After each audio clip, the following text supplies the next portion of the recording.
தையட் விவகாரம் மெட்ட விஷயங்கள் விடுங்க. தையட்டு விவகாரத்துல முழுக்க சட்ட விரோதம் என்ற விடய மட்டும்தான் அங்க இருக்கிற இடத்துல அதையும் ஒரு மதவாதமாக இனவாதமாக மாத்தி சித்தரித்து அதை செய்ய வேண்டிய சட்டவிரோதமான நடவடிக்கைக்கு எதிராக செய்ய வேண்டிய காரியங்களை செய்யாமல் இருக்கிறது தான் அவர்களுடைய பாணியமாக இருந்தால், ஒரு பிக்கு தன்னுடைய மதம் சார்ந்த நபர்களை வைத்துக்கொண்டு எதையும் செய்ய பார்க்கலாம்.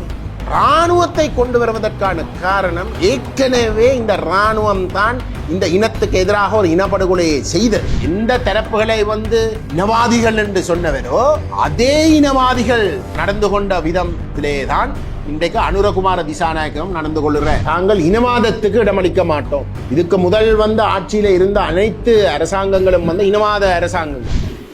நேற்று ஜேவிபியினுடைய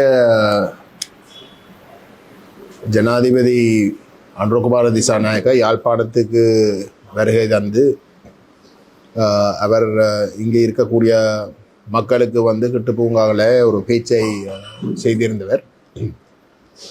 அந்த பேச்சிலே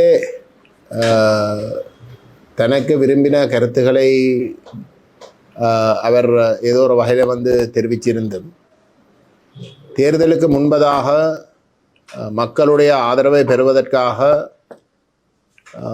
எத்தனையோ வாக்குறுதிகள் ஜனாதிபதி தேர்தலுக்கு முன்பதாகவும் பாராளுமன்ற தேர்தலுக்கு முன்பதாகவும் தங்களுடைய தேர்தல் விஞ்ஞாபனத்திலேயும் எத்தனையோ வாக்குறுதிகளை கொடுத்திருந்தோம். விசேஷமாக தமிழ் அரசியல் கைதிகளுடைய விடுவிப்பு சம்பந்தமாக அனைவரும் விடுவிக்கப்படுவார்கள் என்று வாக்குறுதி வழங்கப்பட்டிருந்தது. அதே போன்று பயங்கரவாத தடுப்புச் சட்டம் முற்றுமுழுதாக தாங்கள் ஆட்சிக்கு வந்த உடனே அதை நீக்கப்பட்டு அதுக்கு பதிலாக எந்த விதமான சட்டமும் அவசியமில்லை என்ற அடிப்படையிலே தங்களுடைய அரசாங்கம் நடந்து கொள்ளும் என்று வாக்குறுதிகள் வழங்கப்பட்டிருந்தும் அது சம்பந்தமாக எந்த விதமான நடவடிக்கையும் இதுவரைக்கும் இந்த அரசாங்கம் ஆட்சிக்கு 6 மாதங்களாக முன்னெடுக்கவில்லை. அதே போன்று மக்களுடைய தனியார் காணிகளை ஆக்கிரமித்து கொண்டிருக்கின்ற இராணுவம் அந்த காணிகள் விடுவிக்கப்படும் என்ற கருத்துகள் தேர்தலுக்கு முன்பதாக பல தடவைகள் சொல்லப்பட்டு இருந்தாலும் கூட இதுவரைக்கும் அந்த மக்களுடைய சொந்த காணிகள் வடகிழக்கில் தமிழ் மக்களுடைய காணிகள் திரும்பவும் வழங்குவதற்கான ஆக்கப்பூர்வமான எந்த ஒரு நடவடிக்கையும் எடுத்ததாக இல்லை. அப்படிப்பட்ட ஒரு சூழலிலே அவை ஏற்கனவே கொடுக்கப்பட்ட இந்த வாக்குறுதிகள் சம்பந்தமாக எந்த ஒரு கருத்தும் தெரிவிக்காமல், சாதகமான எந்த ஒரு கருத்தும் தெரிவிக்காமல் தையட்டி விகாரை சம்பந்தமாக அங்கு அந்த காணிகள் தொடர்பாக அவர் கூறியிருக்கின்ற கருத்து நேரடியாக பாதிக்கப்பட்ட அந்த தனியார்களை சந்தித்து இங்கே இருக்கக்கூடிய நாகவிகாரையருடைய பிக்குவும் நைனாதீவு பிக்குவோடையும் வைத்து இந்த விடங்களில் பேசப்பட்டு அந்த ஒரு முடிவு எட்டப்படலாம். ஆனால் அரசியல்வாதிகள், அரசியல் தலைவர்கள் இல்லாட்டி கட்சிகள் இந்த தையட்டி விகாரத்தில் தலையிட்டு கொண்டு இருக்கிற வரைக்கும் எதையும் செய்ய முடியாதென்ற ஒரு கருத்தை அவர் தெரிவிச்சிருந்தவர். அது வடக்கிலே இருக்கக்கூடிய அரசியல் கட்சிகளாக இருக்கலாம், தெற்கிலே இருக்கக்கூடிய அரசியல் கட்சிகளாகவும் இருக்கலாம் என்ற கருத்தையும் அவர் தெளிவுபடுத்தியிருந்தவர்.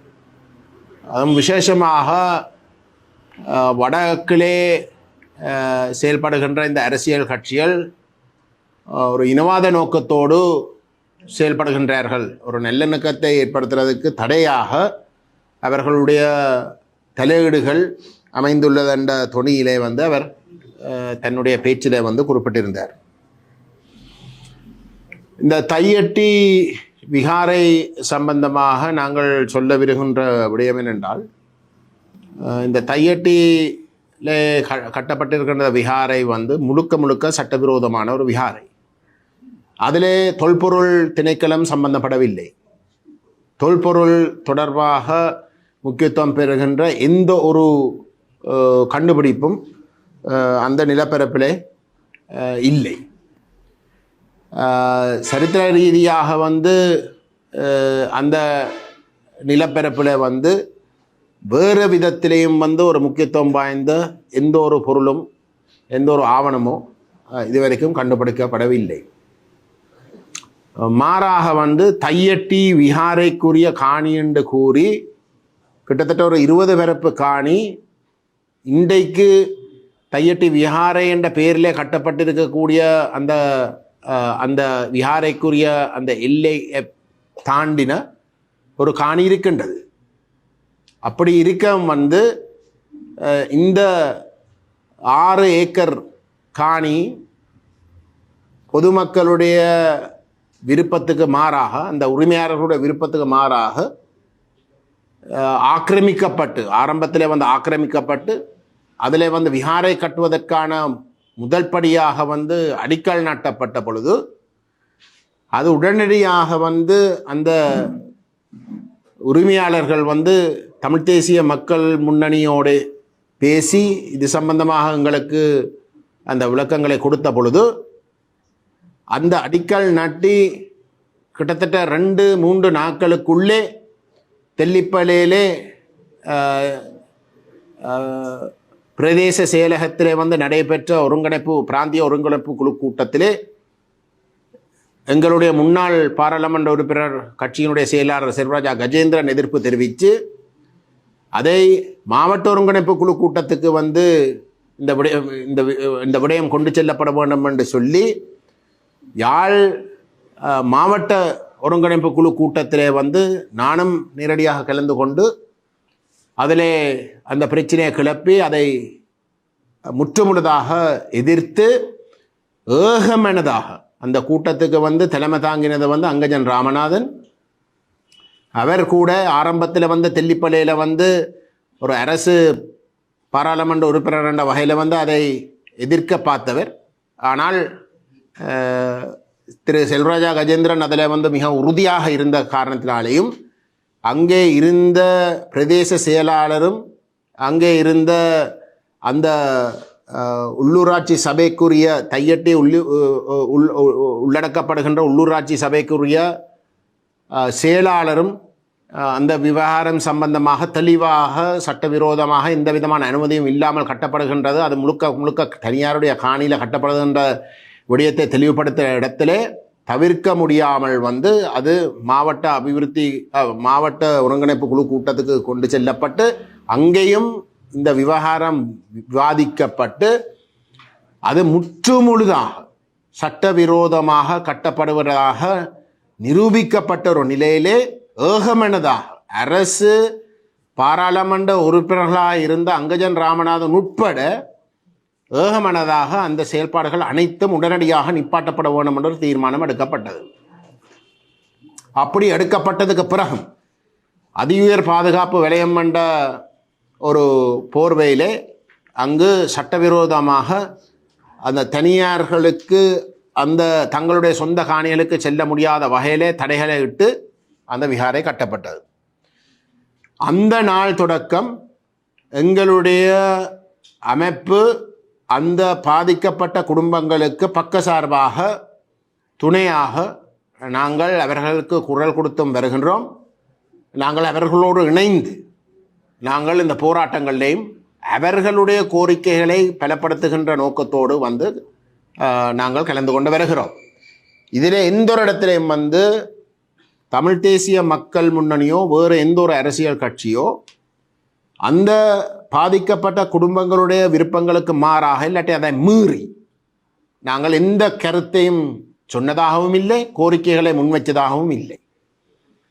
ஆகவே அப்படிப்பட்ட ஒரு நிலையிலே கிட்டத்தட்ட 2 வருஷமாக நாங்கள் அந்த பாதிக்கப்பட்ட மக்களோட துணையாக நின்று போராடி வருகின்ற இந்த சூழலிலே 6 மாதத்துக்கு முன்னம் ஆட்சிக்கு வந்த அனுரகுமார திசாநாயக்கருடைய ஜேவிபி அரசாங்கம் நேற்று யாழ்ப்பாணத்துக்கு வந்து ஏதோ அரசியல்வாதிகளுடைய தலையீட்டாலே தான் ஏதோ பொதுமக்கள் அந்த பாதிக்கப்பட்ட மக்கள் இந்த தனியார் காணி உரிமையாளர்கள் வந்து வித்தியாசமான நிலைப்பாட்டோடு இருக்கிறோம். இதில் தமிழ் தேசிய மக்கள் முன்னணி மட்டும்தான் இதில் பிரச்சனையாக இருக்கின்றது, ஒரு பிரச்சனைக்குரிய ஒரு நிலப்பாட்டாக எடுக்கின்றது என்ற கருத்துக்கு துணிப்பட அவருடைய பேச்சு நேற்று அமைந்துள்ளது. உண்மையிலே இந்த அனுரகுமார திசாநாயக்கவுடைய அரசாங்கம் இன்றைக்கு ஆட்சிக்கு வந்த இடத்துல தமிழ் மக்கள் ஓட பேசுகின்ற ஒவ்வொரு சந்தர்ப்பத்திலேயும் அவை சொல்லுகின்ற கருத்து, அது நேற்றையும் வந்து அவர் சொன்னவர், தாங்கள் இனவாதத்துக்கு இடமளிக்க மாட்டோம். இதுக்கு முதல் வந்த ஆட்சியில் இருந்த அனைத்து அரசாங்கங்களும் வந்து இனவாத அரசாங்கங்கள், சிங்கள தமிழ் மக்களுடைய பிரச்சனைகளை தூண்டிவிட்டு மோதவிட்டு ஆட்சி செய்த பிரிச்சாழ்ந்து ஆட்சி செய்த தரப்புகள் என்று சொல்லித்தான் இந்த 76 வருஷமாகவும் வந்து இந்த நிலைமை கையமீறி போய்விட்டதாக கூறி கிடைக்கிற ஒவ்வொரு சந்தர்ப்பத்திலும் வந்து தாங்கள் இனவாதத்துக்கு இனி இடமளிக்க மாட்டோம் என்ற கருத்தை சொல்லுகிறார். ஆனால் இந்த இனவாதிகள் என்ற அனுரகுமார திசாநாயக்கவே சொல்லுகின்ற தரப்புகள் தான் இந்த தையட்டி விஹாரத்துக்கு வந்து மூல காரணமாக இருந்திருக்கிறது. அவைதான் இந்த சட்டவிரோதமாக அந்த விஹாரையை கட்டின பொதுமக்கள் அடையக்கூடிய வகையில் வந்து செயல்பட்டது. அந்த பொதுமக்கள் வந்து தங்களுடைய உரிமைகளை பெறுவதற்காக தங்களுடைய சொந்த காணிக்கு திரும்ப செல்வதற்காக வந்து போராடுகின்ற பொழுது அந்த போராட்டத்தை வந்து இனவாதம் என்று சொல்லி, பௌத்தத்துக்கு மதவாதம் என்று சொல்லி பொய்யை கூறி சிங்கள மக்கள் மட்டத்தில் வந்து ஒரு மிக தவறான பொய்யான ஒரு பரப்புரையை வந்து செய்து வந்தவன். இன்றைக்கு அதே அனுரகுமார திசாநாயக்க எந்த தரப்புகளை வந்து இனவாதிகள் என்று சொன்னவரோ அதே இனவாதிகள் நடந்து கொண்ட விதத்திலே தான் இன்றைக்கு அனுரகுமார திசாநாயக்கம் நடந்து கொள்கிறார். இந்த அரசாங்கம் ஆட்சிக்கு வந்து இந்த 6 மாசத்திலே வடகிழக்கை பொறுத்தவரையிலே, தமிழர்களை பொறுத்தவரையிலே, முஸ்லிம்களை பொறுத்தவரையிலே இதுக்கு முதல் ஆட்சியில் இருந்த இனவாதிகள் என்று அவரே சொல்லுகின்ற அரசாங்கங்கள் நடந்து கொண்டதுக்கும் கூட வித்தியாசமாக எந்த ஒரு விடயத்திலே கூட வந்து அனுரகுமார திசாநாயக்க நடந்து கொள்ளவில்லை, அவருடைய அரசாங்கமும் நடந்து கொள்ளவில்லை. அனைத்து விடயங்களிலும் இதுக்கு முதல் ஆட்சியில் இருந்த அரசாங்கங்களோடு முழுமையாக ஒத்து போகின்ற வகையில் தான் அவரும் வந்து அவருடைய ஆட்சியும் வந்து நடந்து கொள்ளுகின்றது நம்முடைய மக்கள் தெளிவாக விளங்கி கொள்ளுவோம். அது மட்டுமல்ல, இன்றைக்கு வந்து தையட்டி விவகாரத்தில் வந்து அரசியல்வாதிகள் தலையிடினம் என்று சொல்லி எங்கள் மீது வந்து அந்த போலி குற்றச்சாட்டுகளை முன்வைக்கிறத நிப்பாட்டி அவைதானே சொல்லி நம்ம வந்து 6 மாசத்துக்கு முன்னம் வந்து பாராளுமன்ற தேர்தலில் யாழ்ப்பாண மக்கள் விசேஷமாக, வடகிழக்கு என்று தான் பொதுவாக சொல்றவே, ஆனால் விசேஷமாக யாழ்ப்பாண மக்கள் வந்து தங்களுக்கு தான் ஆணையை கொடுத்திருக்கின்ற அவைதானே சொல்லி நம் தங்களுக்கு தான் ஆணையை கொடுத்திருக்கின்ற தமிழ் மக்கள் அப்படின்ற ஏன் மற்ற அரசியல்வாதிகளை பற்றி கேட்பான்? அவே தங்களுக்கு ஆணையின் பிரகாரம் இந்த மக்களுக்கு வந்து நேர்மையாக நடந்து கொண்டு வந்து ஒரு முடிவை சொல்லலாமே, அறிவிக்கலாமே. அவை அறிவித்தால் வந்து இந்த அரசியல்வாதிகள் என்று சொல்ற எங்கள் போன்ற தரப்புகளுக்கு வந்து அதில் வந்து எந்த ஒரு இடத்துக்கும் ஒரு இடமும் வராது. நீங்களே வந்து எங்களை வந்து குற்றச்சாட்டி வந்து நீங்கள் செய்ய வேண்டிய எடுக்க வேண்டிய முடிவுகளை வந்து எடுக்காமல் விடுறீர்கள். நீங்கள் எடுக்காமல் விடுறதுக்காக காரணம் நீங்கள் இந்த அரசியல்வாதிகள் குற்றச்சாட்டி நீங்கள் இந்த மக்களுக்கு துணையாக வந்து அவர்களுடைய உரிமைகளை பெறுவதற்காக அவர்களுக்கு குரல் கொடுப்பதற்காக வந்து துணையாக நிற்கிற எங்கள் மீது இந்த குற்றச்சாட்டுகளை நீங்கள் முன்வைக்கிறதுக்கான காரணம் நீங்கள் தான் அந்த இனவாதத்தை முன்னெடுத்து கொண்டிருக்கிறீர்கள். அந்த இனவாதத்தை மூடி மறைச்சு தமிழனுக்கு ஒரு நியாயத்தை கொடுக்காமல் சட்டவிரோதமாக ஒரு இனவாதத்தின் அடிப்படையிலே தாங்கள் விரும்பின காணிகளை வந்து வேற இனத்தவர்களுடைய காணிகளை தாங்கள் பறித்து கொள்ளலாம் என்று மிகவும் மோசமாக நடந்து கொள்ளுகின்ற இனவாத பிக்குமேரை காப்பாற்றுகின்ற வகையிலே தான் நீங்கள் செயல்படுகின்றீர்கள். அதை மூடி மறைக்கிறதுக்காக நீங்கள் இந்த தமிழ் கட்சிகள் இந்த மக்களுக்கு துணையாக மக்களுக்கு குரலாக செயல்படக்கூடிய எங்கள் போன்றவர்களை நீங்கள் மோசமாக பொய்யை கூறி தாக்குறீர்கள். இன்றைக்கு தையட்டி விகாரை இராணுவத்தால் கட்டப்பட்டது. வடகிழக்கில் சட்டவிரோதமாக கட்டப்படுகின்ற ஒவ்வொரு விகாரையும் இல்லாட்டி ஆக்கிரமிப்பும் இராணுவத்தால் தான் முன்னெடுக்கப்படுகின்றது. பிக்கு ஒருவர் வருவர், ஆனால் அவர் அதை நடைமுறைப்படுத்துகிற முழுக்கம் இராணுவத்தால். அதுவும் திட்டமிட்ட வகையில் தான் நடக்குது. ஏன் இராணுவத்தை கொண்டு வரணும்? ஒரு பிக்கு தன்னுடைய மதம் சார்ந்த நபர்களை வைத்துக்கொண்டு எதையும் செய்ய பார்க்கலாமே. இராணுவத்தை கொண்டு வருவதற்கான காரணம் ஏற்கனவே இந்த இராணுவம் தான் இந்த இனத்துக்கு எதிராக ஒரு இனப்படுகொலையை செய்தது, போர்க்குற்றங்களை முன்னெடுத்தது, மனித குலத்துக்கு எதிரான குற்றங்களை முன்னெடுத்தது. ஆகவே மக்கள் அந்த இராணுவத்தில் ஒரு பயபீதியில் அனுப்பினம். ஆகவே அந்த இராணுவத்தை வைத்து இந்த விவகாரங்களை செய்கின்ற பொழுது மக்கள் அதை எதிர்க்கிறதுக்கு துணியம் விரும்ப மாட்டினம், முன்வர விரும்ப மாட்டினம் என்ற ஒரு நம்பிக்கையில தான் இந்த அரசாங்கமும் அதே இராணுவத்தை வைத்துக்கொண்டு இந்த காரியங்கள் அனைத்தையும் முன்னெடுத்து கொண்டிருக்கின்றது. இதுதான் உண்மை.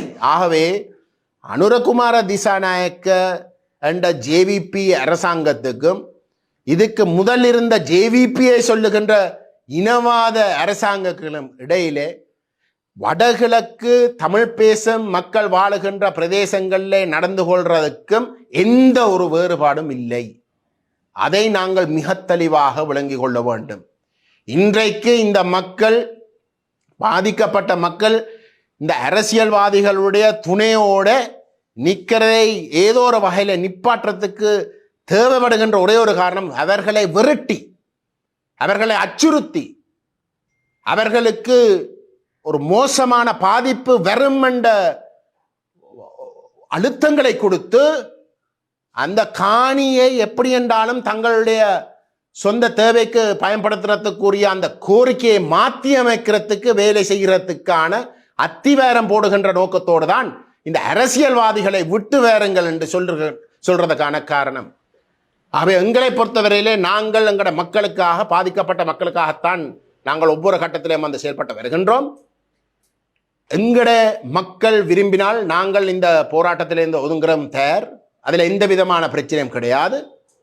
ஆனால் நாங்கள் பொறுப்போடு கூறுகின்றோம், எங்களுடைய மக்களுடைய கோரிக்கைகளை மாற்றி அமைக்கிறதுக்கு அவர்களை அச்சுறுத்தி, அவர்களுக்கு இப்படிப்பட்ட போலியான கருத்துக்களை சுட்டி காட்டி அந்த மக்களை பிழையாக வழி நடத்துறதுக்கு இந்த ஜேவிபி முயன்றால் அவர்கள் ஏமாற்றப்படுவினமே தவிர மக்களோ தமிழ் அரசியல் தலைமைத்துவமோ ஒரு நாளும் ஏமாற்றப்படாது. இனி ஏனென்றால் இதுவரைக்கும் நாங்கள் பார்த்து கொண்டிருந்த 6 மாதம் 3 மாதம் 6 மாதம் கொடுத்து பார்ப்போம்.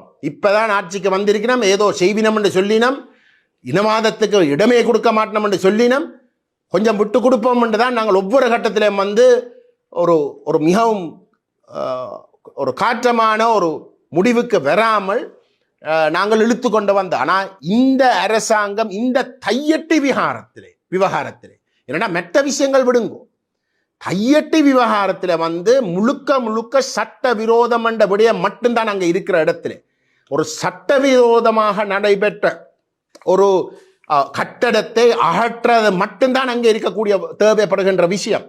ஆனால் அதையும் ஒரு மதவாதமாக மாற்றி, இனவாதமாக மாற்றி சித்தரித்து அது செய்ய வேண்டிய சட்டவிரோதமான நடவடிக்கைக்கு எதிராக செய்ய வேண்டிய காரியங்களை செய்யாமல் இருக்கிறது தான் அவர்களுடைய பாணியமாக இருந்தால், அவர்களை நாங்கள் தெளிவாக கண்டறிந்து இந்த தேர்தலில் ஒரு தக்க பாடத்தை எங்களுடைய மக்கள் இந்த ஜேவிபிக்கு கொடுத்தே ஆகணும். இது தேசிய மக்கள் சக்தி அல்ல. நேற்று அனுரகுமார திசாநாயக்க பேசினது அனைத்தும் ஜேவிபி உடைய சித்தாந்தம், உண்மையான ஜேவிபியினுடைய முகம். அவர்களுக்கும் இந்த மெட்ட இனவாதிகளுக்கும் இடையில எந்த ஒரு வித்தியாசம் இல்லை என்றது நேற்று அவர் நிரூபித்து காட்டியிருக்கின்றார். ஆகவே அதை நம்முடைய மக்கள் விளங்கி கொண்டு எதிர்காலத்தில் இந்த தேர்தலில் விசேஷமாக முடிவுகளை எடுக்க வேண்டும் என்று நாங்கள் உரிமையோட நம்முடைய மக்களிடம் கேட்டுக்கொள்ள விரும்புகின்றோம்.